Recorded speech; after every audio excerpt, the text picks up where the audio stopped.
जय गुरु.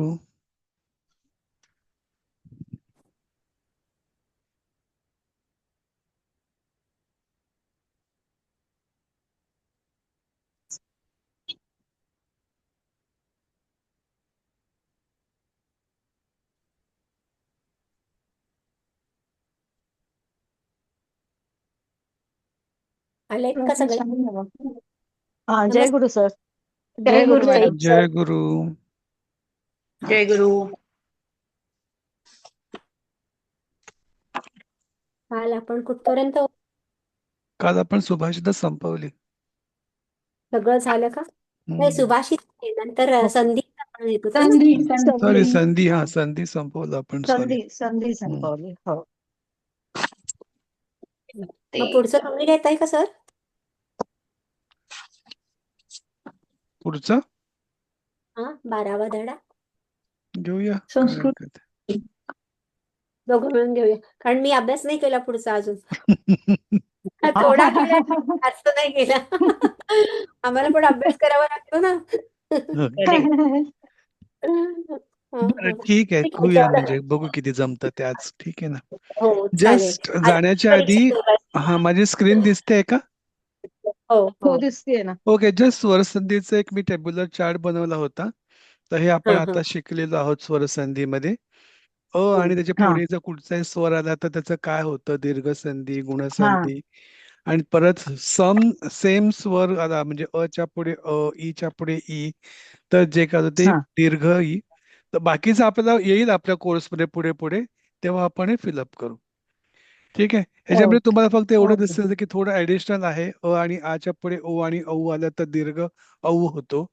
आणि आणि याच्या हा पुढे रू किंवा तो दीर्घ रू आला तर त्याचं तिथे अल होतं. दीर्घ नॉर्मली रू. शब्द हा काही नाहीये त्याच्यामुळे आपण ते घेतलेले नाहीयेत. हा. पण अदरवाईज अच्छा. हे टेबल आपलं हळूहळू भरत राहील चांगलं. स्वरसंधीमध्ये. हा. ठीक आहे ना. अच्छा. तर हा. तर लक्षात आपण ठेवायला छान आहे. हम्म, हो हो, अटक बरोबर.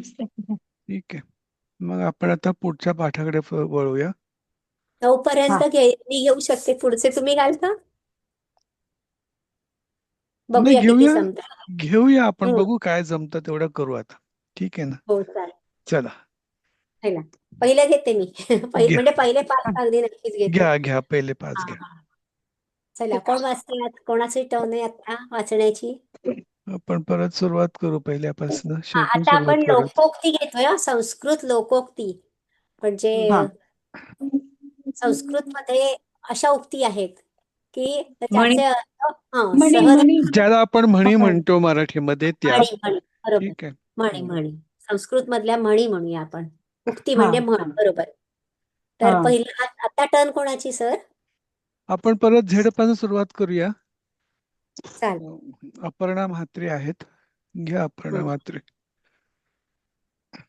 ओके. अर्धो घटो घोषमु पैती नूनम. साधं वाचायचं. साधं अर्धो वाचा. हा. घटो घोषमुपैती नूनम. आता आपण संधी पण शिकलो, तर संधी सोडूनच वाचा, म्हणजे लिहिलीये तिकडे. आधी संधी हा. सोडवा. अर्धो घटो घोषम उप एती नूनम. घोषम उपैती. उपैती. हा. उपयती. मुळात आपण एवढं थोडं हे करू आपण. या सगळ्या म्हणी आहेत, तर जरुरी नाही की तुम्ही सगळे ते शब्द शिकला असाल किंवा त्याची विभक्ती तुम्हाला येईल. त्यामुळे अर्थ आपण डायरेक्ट बघू आणि मग त्याचा अर्थ बघू. ठीक आहे. आणि अर्थ बघितल्यावरती त्याचा उपयोग आहे, तर उपयोगामध्ये पण आपण भाषांतर, इमिजिएट भाषांतर दाखवू. आणि मग त्यात बेसिकली परीक्षेमध्ये काय येतं, तुम्हाला एखादी युक्ती विचारतील, त्याचा अर्थ विचारतील आणि अर्थ सांगितलं त्याचा भावार्थ लिहायला सांगतील. तर त्याचा अर्थ माहीत असला पाहिजे आणि मग त्याचा भावार्थ सांगता आला पाहिजे. एवढं आपण लिमिट करू. बाकी जास्त संस्कृतमध्ये आपण शिरूया नको, कारण मग ते तुमचा तेवढा अभ्यास अजून झालेला नाही सगळ्याचा. ठीक आहे ना. उषाताई, आपण लिमिट करू तेवढंच. ठीक आहे ना. हा, अर्ध तरी पण तुम्हाला काय अर्थ सांगता येतो तो सांगा. हा, अर्धो प्रयत्न म्हणजे करायला काही हरकत नाही. अर्धवट भरलेला घडा. गडा नूनम आवाज खरोखर आवाज करतो. खरोखर आवाज करतो. घोषम म्हणजे खूप आवाज. आवाज हा घोष हा आवाज करतो. उपएती केलंय तुम्ही बरोबर. घोषम उपएती बरोबर आहे. तर अर्धवट भरलेला घडा जास्त आवाज करतो. म्हणजे बरोबर. आपण पण नेहमी व्यवहारात बघतो ना की ज्यांना पूर्ण ज्ञान नाहीये अशी माणसं हा. जास्त बडबड करतात. आणि जे ज्ञानी माणसं असतात ती शांत असतात, सरांसारखी, आपल्या राजेश सरांसारखी. आणि बरोबर सगळं माझ्यावरतीच का? तर खरं आहे, बरोबर बोलतेय मी. आणि मात्र जे ज्यांना अर्धवटच ज्ञान असतात नूनम म्हणजे ते फार आपल्याला का? खूप ज्ञान आहे. हा काय नूनम म्हणजे फार का? नूनम म्हणजे खरोखर खरोखर. खरोखर बरोबर. हा अच्छा. म्हणजे आता त्याची सरळ हे त्याच अर्थाची मराठीतली म्हण खाली लिहिली आहे, उथळ पाण्याला खळखळाट फार. म्हणजे जे उथळ पाणी आहे, वरचेवर पाणी आहे, त्याला तेव्हा आवाज जास्त करतं. पण जे डीप पाणी असं खालपर्यंत गेलेलं असतं ते मात्र आवाज करत नाही. म्हणजे ज्याच्याकडे ज्ञान पूर्ण आहे तो शांतपणे सगळं ऐकून घेतो आणि त्यावर विचार करतो. पण ज्याच्याकडे अर्धवट ज्ञान आहे त्याला वाटतं आपल्याला सगळं येतंय आणि आपण मग तो बडबड बडबड करत राहतो. असा याचा थोडक्यात अर्थ आहे. म्हणजे काम कमी आणि बडबड जास्त. हा बरं. आणि जो काम जास्त करतो आणि बडबड कमी करतो तो ज्ञानी, पूर्ण ज्ञानी. बुद्ध. हा खाली उदाहरण पण दिलेलं आहे. हा ते मूर्खाः बघा. कोलाहलं बहु कुर्वन्ति कर्माणि चाल्पान्यनेव यतः.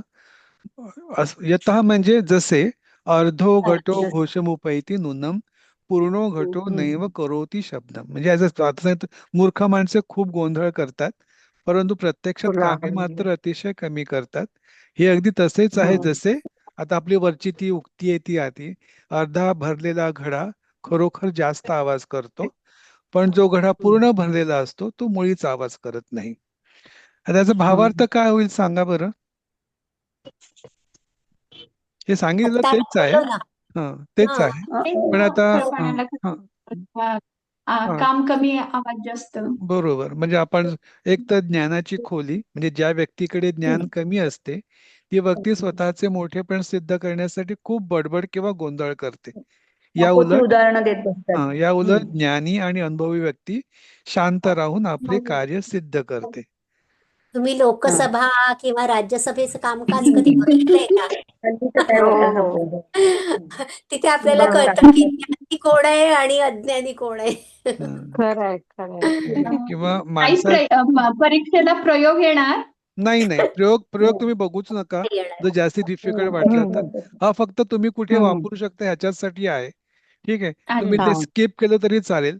फक्त एवढं लक्षात ठेवा, अर्धोघट ह्याचा अर्थ उथळपणाला कळकळाट फार. म्हणजे ह्याच्यावर तुम्हाला तुमच्या स्वतःच्या शब्दामध्ये म्हणजे त्याचा नक्की तुम्हाला काय समज सांगता आला पाहिजे. ठीक आहे, म्हणजे मराठीत माणसाची त्याचं मराठीत येतं त्याचं सगळं. वाक्य संस्कृत लिहिलं तरी चालतं. म्हणजे माणसाची ओळख त्याच्या शब्दापेक्षा त्याच्या कर्तृत्वाने झाली पाहिजे, असं एवढं फक्त. छान छान सांगितलं सरांनी. लिहून घ्या ते वाक्य. माणसाची ओळख शब्दांपेक्षा त्याच्या कर्तृत्वाने झाली पाहिजे. हे उष्णत आहे आणि ह्याच चालपानेव ह्याच च अधिक अल्प प्लस माणसाची ओळख शब्दांपेक्षा त्याच्या कर्तृत्वाने. कर्तृत्वाने किंवा कामाने झाली पाहिजे.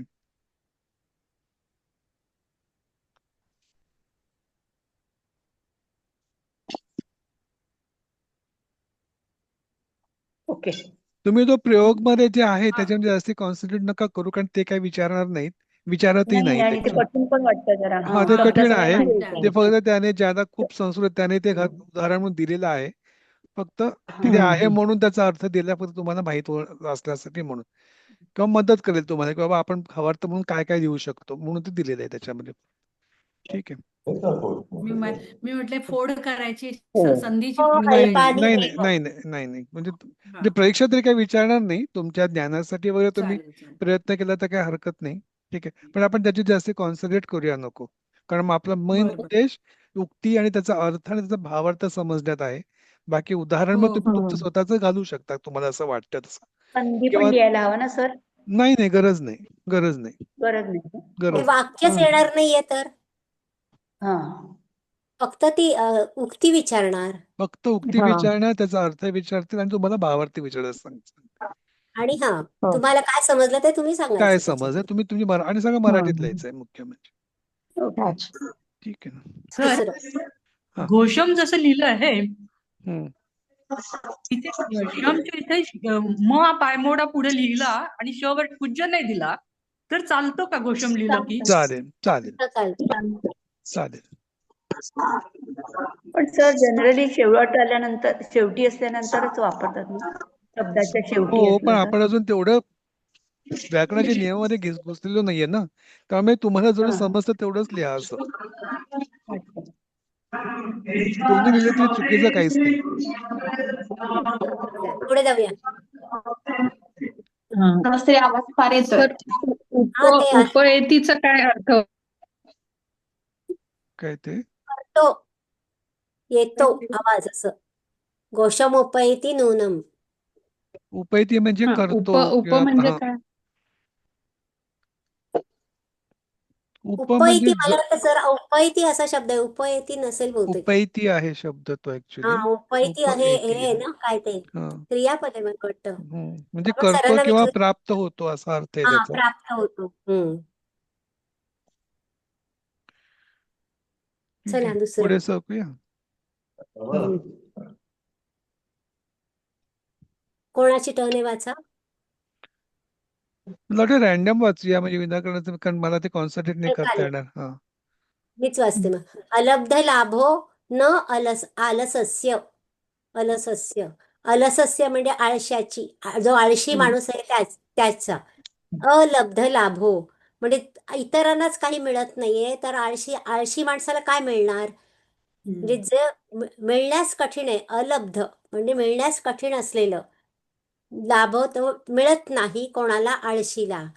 आता आळशी माणूस कसा असतो, झोपा काढतो, काही काम करायचं नाही, विद्या ग्रहण करायची नाही, काहीच नाही. तर जनरली जो आळशी नाहीये त्याला सुद्धा जे मिळत नाही त्या आळशाला कसं मिळेल हो. जो उद्योगी आहे त्याला सुद्धा जी वस्तू मिळत नाहीये ती आळशीला मिळेल का. नाही मिळणार. काहीच. न मिळालेले आळशाला मिळत नाही. म्हणजे जे सहजासहजी कर्तृत्ववान माणसाला पण मिळत नाहीये ते आळशाला तर मिळणारच नाही. म्हणजे मिळण्यास कठीण अशी गोष्ट आळशी माणसाला मिळत नाही, त्याचा लाभ होत नाही. म्हणजे याची संधी सोडवली पाहिजे. अलब्ध लाभ न अलसस्य. म्हणजे असं तेव्हा कळेल तेव्हा तुम्हाला चारही शब्द वेगवेगळे लिहिल्यावरती त्याचा अर्थ चटकन कळायला लागेल. उदाहरण आहे इथे.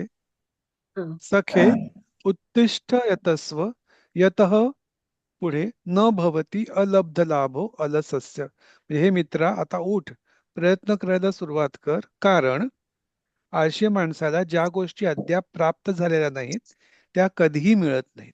साहजिकच आहे, राईट. कष्ट केल्याशिवाय मिळणार नाही. हा, म्हणजे यश केवळ नशिबाने मिळत नाही तर त्यासाठी आळस झटकून प्रयत्न करणे आवश्यक असते. अथक प्रयत्न. त्याच्यासाठी एक श्लोक आहे ना संस्कृतमध्ये, उद्यमेनहि उद्यमेनहि बरोबर सिद्धन्ति. मी बरोबर आता तेच बरोबर म्हणणार त्या होते. विषयातून आपला ते बोलणं. शाळेचा अभ्यासाला होता उद्यमेनहि सिद्धन्ति सिद्ध्यन्ति कार्याणि कार्याणीच मनोरथे न सुप्तस्य नहि सिंहस्य सुप्तस्य सिंहस्य प्रविशन्ति मुखे मृगा. प्रविशन्ति बरोबर मुखे मृग. बरोबर बरोबर. म्हणजे सिंहाला सुद्धा कष्ट करावे लागतात. हरण त्याच्या तोंडी स्वतःहून येत नाही. नाही. ठीक आहे.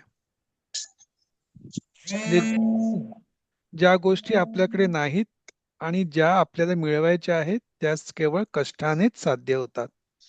आळशी व्यक्ती केवळ स्वप्ने पाहते.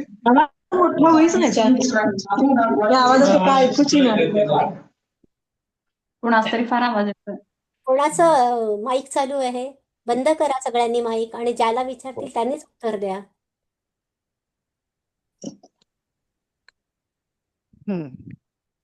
कळलं हे? हो सर. सगळेच म्यूट झाले वाटतं. नाही. बर पुढे कळलं ना. हो. हो हो तुम्ही मॅडम. विचारता हो सर मॅडम. कळलं ना मग म्यूट अनम्यूट होऊन लगेच सांगायला मग परत हो म्हणायचं आणि परत हे करून टाकायचं बंद करायचं mic. हा. अर्थेषणा न व्यसनेषु गण्यते. एषणा म्हणजे कामना म्हणजे इच्छा. अर्थ इच्छा. एषणा म्हणजे अर्थ म्हणजे पैसा पैसा मिळवण्याची इच्छा ही जी धन. आहे किंवा पैसा मिळवणं हे व्यसन म्हणून गणलं जात नाही.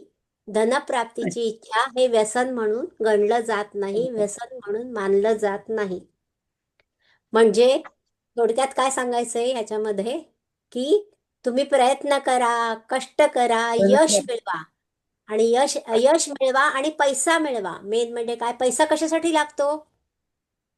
सर्वच रोजच्या गोष्टीसाठी लागतं. जीवनासाठी पैसा लागतो. हो. रोज अगदी दैनंदिन गरजा भागवण्यासाठी सुद्धा पैसा लागतो आणि हा पैसा मिळवायलाच पाहिजे आपण. पैसा हो. मिळवला नाही तर आपलं कसं भागणार सगळं? आता बघा, जे प्रायव्हेटमध्ये नोकरी करतायत किंवा केली त्यांनी नोकरी, तर त्यांना रिटायरमेंट नंतर त्यांनी आधीच प्रोव्हिजन करून ठेवायला पाहिजे किंवा मग रिटायरमेंट नंतर अशी कुठली तरी विद्या मिळवली पाहिजे की ज्याच्यातून परत त्यांना अर्थप्राप्ती, अर्जन एकटी झालं पाहिजे. अर्थप्राप्ती होऊ शकेल. म्हणून पेन्शन नाही मिळत त्यांना प्रायव्हेट. हा, म्हणजे पैसा मिळवणं हे काही व्यसन म्हटलं जात नाही, व्यसन म्हणून गणलं जात नाही. ओ मानवांनो, संपत्ती मिळवा, धन कमवा, कारण संपत्ती मिळवण्याची ओढ किंवा इच्छा ही व्यसनांमध्ये मोजली जात नाही. पण आता संपत्ती कोणत्या मार्गाने मिळवायची आहे ते पण मार्ग चांगलेच असले पाहिजेत, नाहीतर जुगार खेळतील आणि पैसा मिळवतील आणि मग एके दिवशी सगळंच गमावून बसतील. असं नाही. वाममार्ग नको. हा, वाममार्ग नको. वाममार्ग नको. करेक्ट. कारण आपल्या परंपरेत अर्थ हा एक 4 पुरुषार्थांपैकी एक मानला जातो. त्यामुळे कायदेशीर आणि कष्टाने धन मिळवणे हे कर्तव्यच आहे. बरोबर. ते सर शेवटी जे सांगतात ना ते लिहून घ्या जरूर. हा, अगदी 2 मिनिटं गेली तरी चालतील लिहिताना. नाही कळलं तर परत विचारा त्यांना. परत सांगा सर. नाही, सोपं सांगतो. नाही आवडलं ते. सामान्यतः कशाचे वेड असणे हे व्यसन मानले जाते, परंतु प्रगतीसाठी आणि संसारासाठी धन मिळवण्याची ओढ हे प्रगतीचे लक्षण आहे. तिला वाईट व्यसन समजू नये. आता एखादा तुम्हाला मी हे सांगितलं, तुम्ही तुमच्या शब्दामध्ये जसं तुम्हाला कळतं तसं द्या. ते जास्ती स्पॉन्टेनियस आणि चांगलं होतं ऍक्च्युली.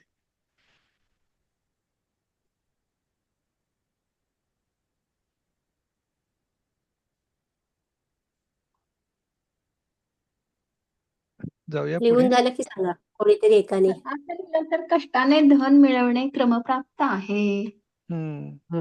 हो. प्रगतीसाठी धन मिळवणे हे व्यसन नाही. मिळवायलाच हवे. आता पुढचं आणखीन छान आहे.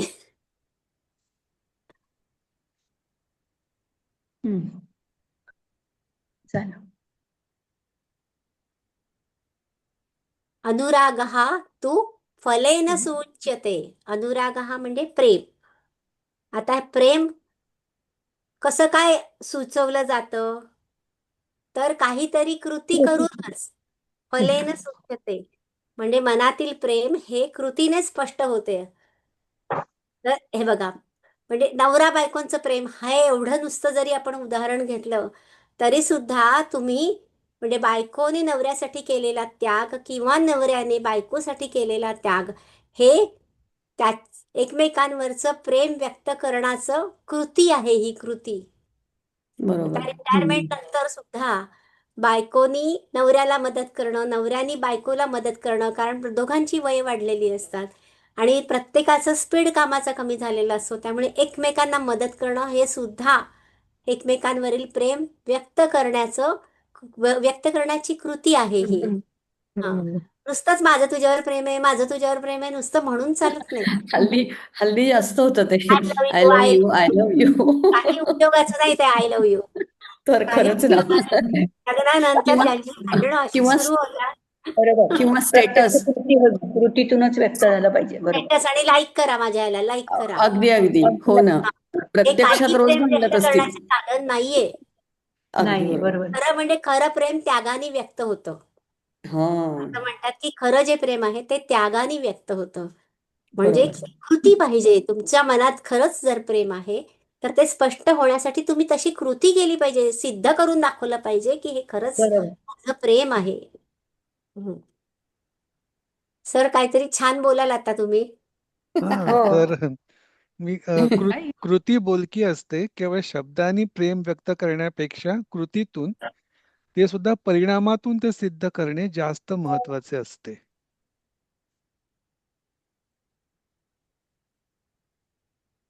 काही बोला. अनुराग म्हणजेच फळ प्रेम ना. अनुराग म्हणजे हो, प्रेम. हो. अनुराग म्हणजे प्रेम. त्याचा अर्थ फलेर सुच्यते, मग कसा काय स्पष्ट? कृती फलेन म्हणजे काय? कृती. तुम्ही हा, फळ तो कसं दाखवाल तुम्ही फळ- प्रेम फळ कसं करताय? मिळणार असं म्हणतं, असं मला वाटलं. हा काय? फळ त्याचं मिळणार परिणाम काय परिणाम म्हटलं? परिणाम. परिणाम कृतीचे का? हा तुमची कृतीचा परिणाम, तरच ते फळ प्रेमामध्ये तुमचं प्रेम आहे हे स्पष्ट होईल ना. हम्म. फलेन सुच्यते म्हणजे फळाने ते सुचवलं जातं, असं असं फळाने शब्दशः अर्थ सुचवलं तसा होतो त्याचा. हा. फळ कसं येईल? कृती केल्यानंतरच ना.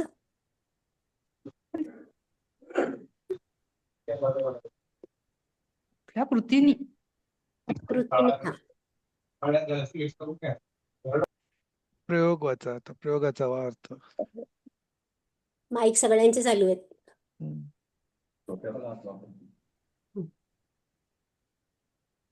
आता पुढचं का? हा, प्रयोग बघा. तव कार्यं विधास्यामि न वेति मम प्रेमैव वदिष्यति यतः अनुरागः तु फलेन सूच्यते. तुझे काम मी करीन की नाही हे माझे प्रेमच तुला सांगेल.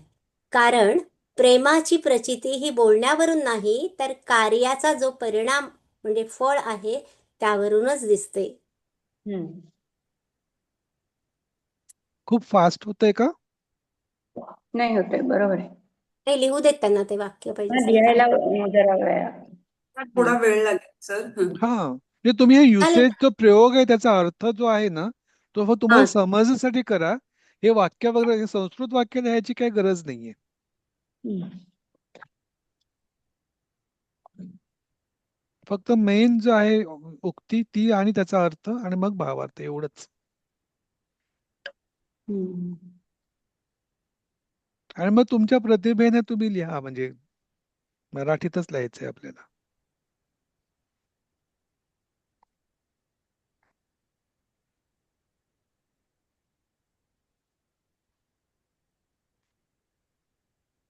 लिहून झालं की एका निवडीत सांगा. हो झालं देऊ. झालं. आता 5वं. अतिभारः पुरुषम अवसादयती. म्हणजे शक्तीपेक्षा अधिक भाराने पुरुष थकतो. आता अधिक भार म्हणजे काय सांगाल? जबाबदारी. जास्त जबाबदारी. बरोबर बरोबर. समस्या, जबाबदारी.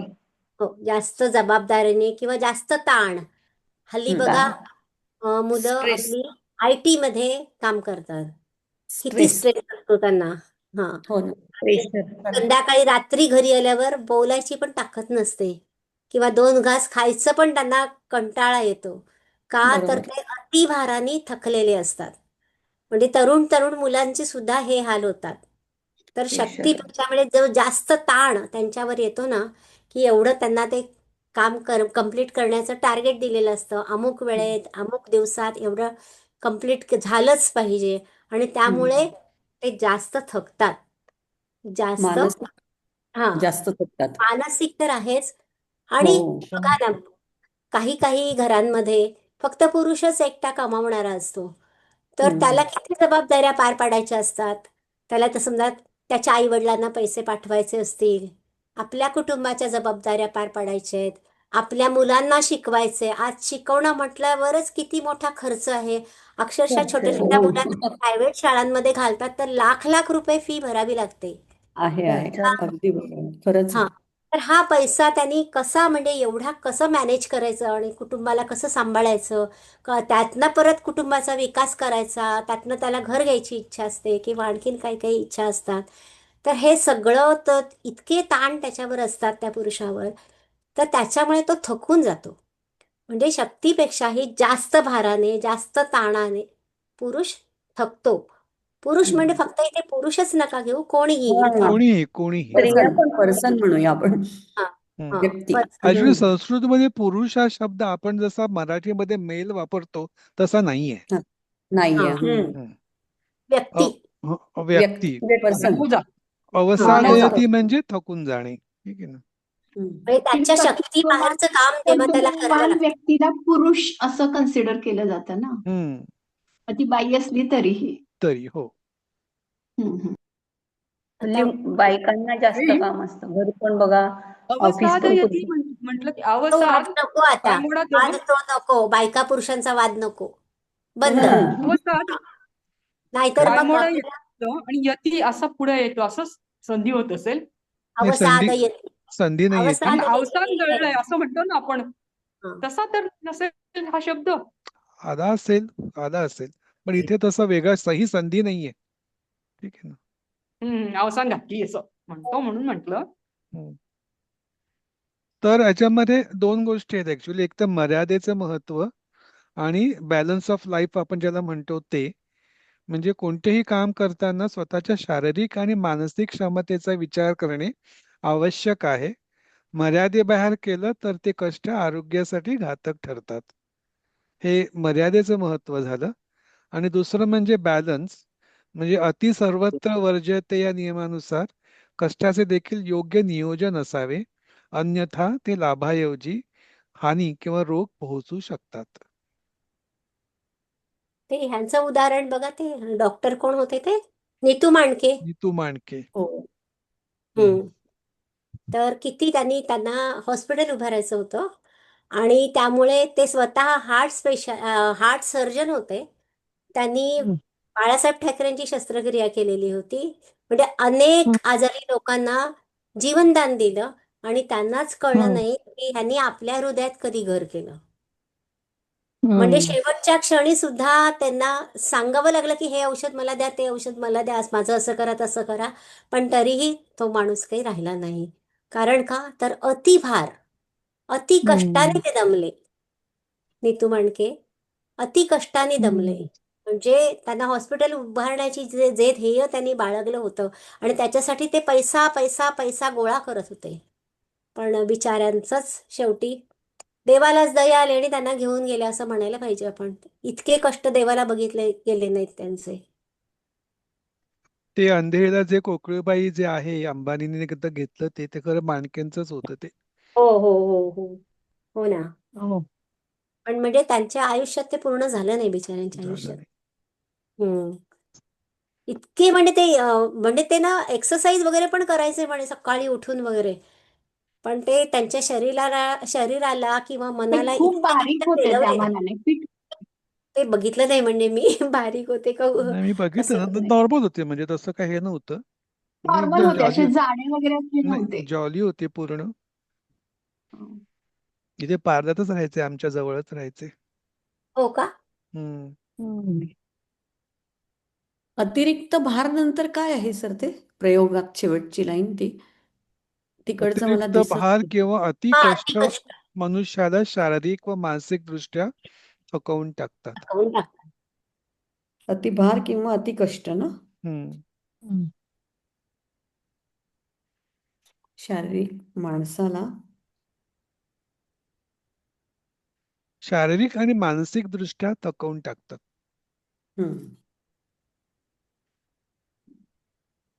सर इथे अतिभार हा शब्द शारीरिक आणि मानसिक दोन्ही स्ट्रेस. दोन्ही बरोबर बरोबर. ओके.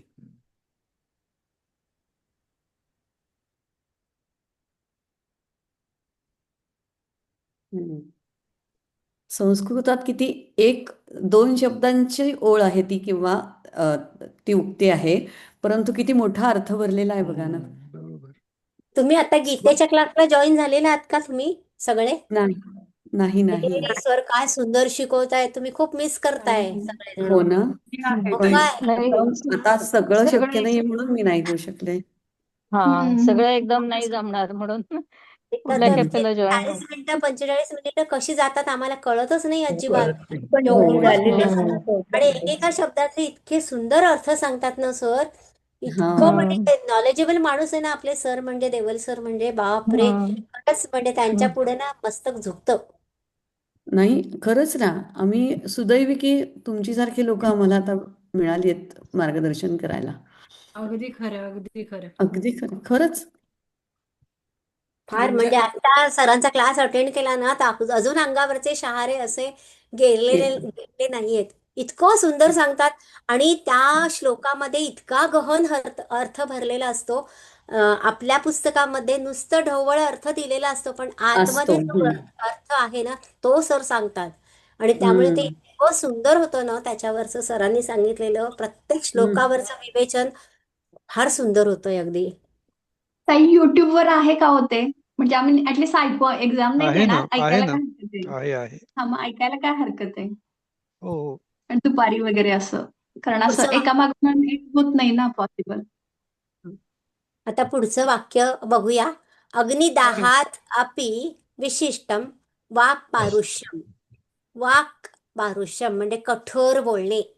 वाक् म्हणजे वाचा, पारुष्यम म्हणजे कठोर, म्हणजे टाकून बोलणं, कठोर बोलणं वगैरे. अग्निदाहात अपि म्हणजे अग्नीच्या चटक्यांपेक्षा सुद्धा जास्त तापदायक असतं. विशिष्टम म्हणजे अतिशय त्रासदायक. म्हणजे कळलं ना, आपलं जे बोलणं आहे कसं पाहिजे, बोलणं नम्र पाहिजे, मृदू दुसऱ्याला पाहिजे. त्याच्यातनं आनंद मिळायला पाहिजे. जे हो. आपण कुठलं म्हणजे कठोर जे बोलतात ना, त्यांचं जे बोलणं असतं ते अक्षरशः अग्नीचे चटके परवडले पण बोलणं नको असं होतं ते. त्याचा अर्थ दिलाय, कठोर वाक्य अग्नीच्या चटक्यांपेक्षाही अधिक त्रासदायक किंवा तापदायक असतं. तर ह्याच्यामध्ये 2 भाग आहेत ऍक्च्युली. एक तर वाणीचं महत्व आहे आणि दुसरं शब्दांची तीव्रता आहे. म्हणजे वाणीचे महत्व अशा दृष्टीने की शस्त्राने झालेली जखम भरून येते, पण शब्दाने झालेली जखम मनावर खोल परिणाम करून जाते. त्यामुळे माणसाने विचार करूनच बोलावे. हे वाणीचं महत्व झालं. आणि शब्दाची तीव्रता म्हणजे अग्नीचा दाह केवळ शरीराला जाळतो, पण वाक्य पुरुष म्हणजे कठोर बोलणे माणसाच्या आत्म्याला आणि मनाला आघात पोचवते, जो सहन करणे अग्नीपेक्षाही कठीण असते.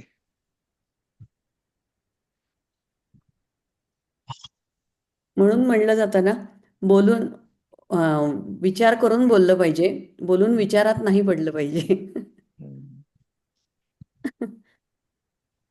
तो खालचा अर्थ होता मी जे जरा. 2 भाग सांगितले ते पुन्हा एकदा सांगणार का? वाणीचे महत्व आणि दुसरं एक काय सांगितलं? शब्दांची तीव्रता. ओके.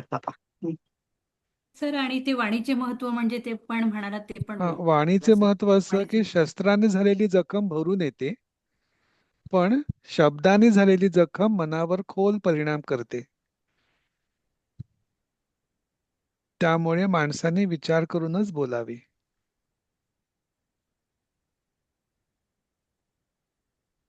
तुम्ही विचार करा की आपल्या मनात नेहमी कुठले विचार येतात हो?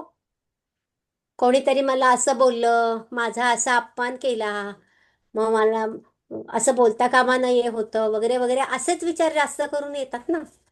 किंवा कोणी आपला अपमान केला असेल तर ते, हे सगळं आपल्याला आठवतं. म्हणजे बघा, कोणीतरी कठोर बोललेलं आहे, कोणीतरी टाकून बोललेलं आहे, तर तेच जास्त आपल्या लक्षात राहतं. पण त्या व्यक्तीने जर आपल्याला मदतही केलेली असेल, पण मदत विसरून जाऊ आपण, पण कठोर बोलणं जास्त लक्षात राहतं. ते सर शब्दाची तीव्रता त्याचं काय म्हणलेलं? शब्दाने शब्द झालेली तीव्र जखम म्हणजे अग्नीचा दाह केवळ शरीराला जाळतो, पण कठोर बोलणे माणसाच्या आत्म्याला आणि मनाला आघात पोहोचवते, जो सहन करणे अग्नीपेक्षाही कठीण असते.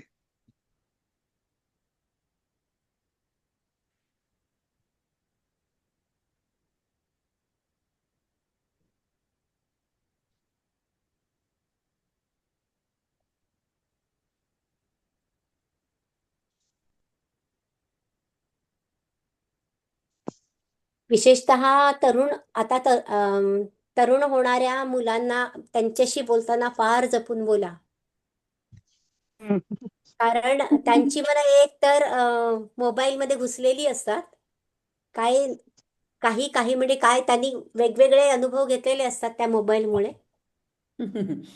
आणि त्यातनं आपण जर एखादं जरी वाक्य त्यांना टोचून असं बोलल्या गेलं आपल्याकडून, तर त्याचे वाईट परिणाम होतात. म्हणून त्यांची मनं जपा आणि मनाचा कल लक्षात घेऊन तसं बोला. कारण खूप म्हणजे अशी वाईट उदाहरणं मी आजूबाजूला बघितलेली आहेत. म्हणून तुम्हाला सांगते.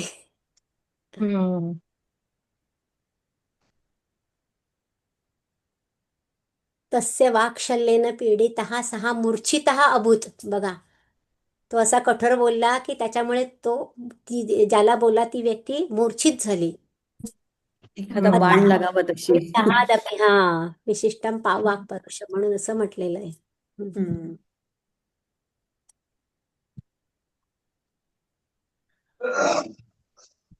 जाऊया पुढे. हो. सर एकच मिनिट, फक्त एक वाक्य लिहायचं राहिलंय.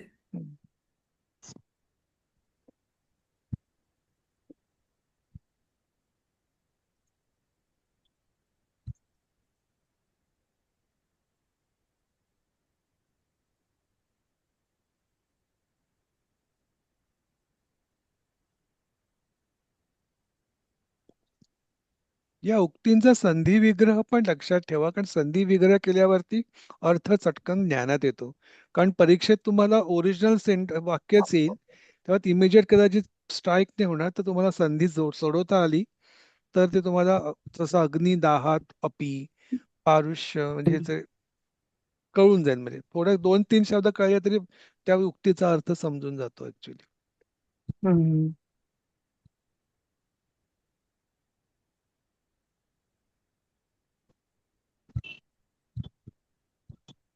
तर वेळ किती आहे? वेळ 2-2.5 मिनिटं आहेत. टायमिंग होईल म्हणजे एक ना. एक होईल. अप्राप्यम नाम न इह अस्ति धीरस्य व्यवसायिनः. अप्राप्यम नाम, अप्राप्य म्हणजे दुर्लभ.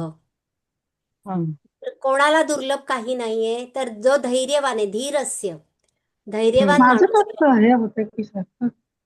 काय.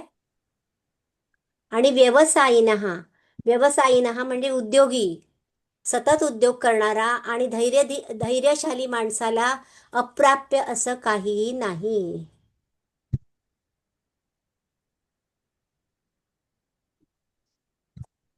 म्हणजे सतत उद्योग करत राहणं आणि धैर्यशाली असणं, याला सगळं काही मिळू शकतं, त्याला काही मिळत नाही असं नाही. अप्राप्य, न मिळण्यासारखं काहीही नसतं.